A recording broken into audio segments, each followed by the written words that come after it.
नमस्ते। आज का पाठ है गुरुत्वाकर्षण बल।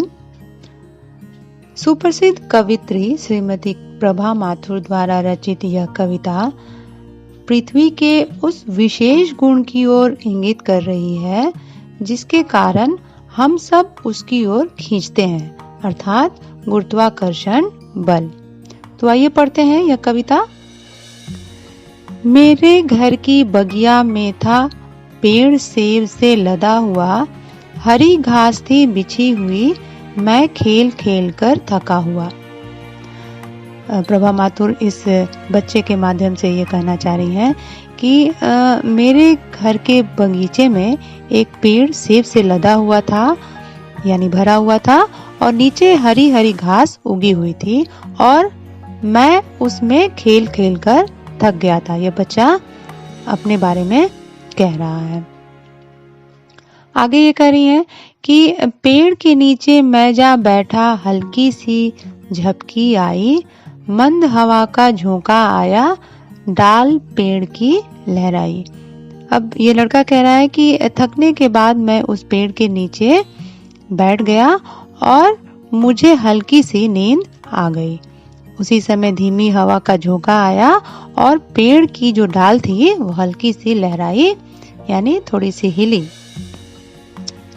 आगे कविता में कहा जा रहा है कि तभी टपक एक सेब गिरा और उसने मुझको हिला दिया, सेब भला क्यों नीचे आया, इस सवाल ने जगा दिया। तभी उसी समय ऊपर से एक सेब नीचे गिर पड़ा और मेरी नींद खुल गई। ये बच्चा बोल रहा है कि उसने मुझको हिला दिया, यानी मेरी नींद खुल गई। वह उस प्रश्न पर विचार करने लगा कि सेब नीचे ही क्यों गिरा, सेब भला क्यों नीचे आया।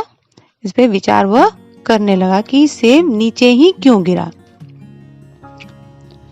आगे की पंक्तियों में हुआ खड़ा मैं गेंद उछाली, वापस वह नीचे आई, निर्झर वन पर्वत से निकली, नदियां भी नीचे आई।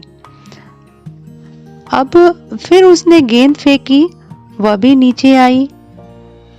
झरने भी पर्वत से नीचे की ओर ही गिरते हैं, नदियां भी नीचे ही बहती हैं। अब वह विचार इस पर करने लगा।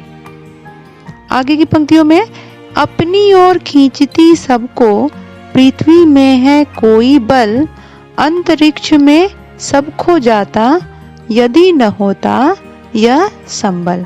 अब बालक ये सोच रहा है कि सभी वस्तुएं नीचे की ओर ही आती हैं और इसका सीधा अर्थ है कि पृथ्वी के अंदर ही कोई ऐसा आकर्षण बल है जो सभी चीजों को अपनी ओर खींच लेती है, और यदि वह न होता तो सभी चीजें अंतरिक्ष में खो जाता, है ना। तो यह थी कविता प्रभा माथुर द्वारा लिखी गुरुत्वाकर्षण बल। तो यह पाठ इस पृथ्वी के गुरुत्वाकर्षण बल संबंधी अवधारणा पर केंद्रित है और इसके माध्यम से आप जैसे छोटे छोटे विद्यार्थियों को हमेशा जिज्ञासा की प्रवृत्ति रखने तथा सामने घटित होने वाली घटनाओं पर प्रश्न करने की प्रवृत्ति रखने के लिए प्रेरित किया गया है।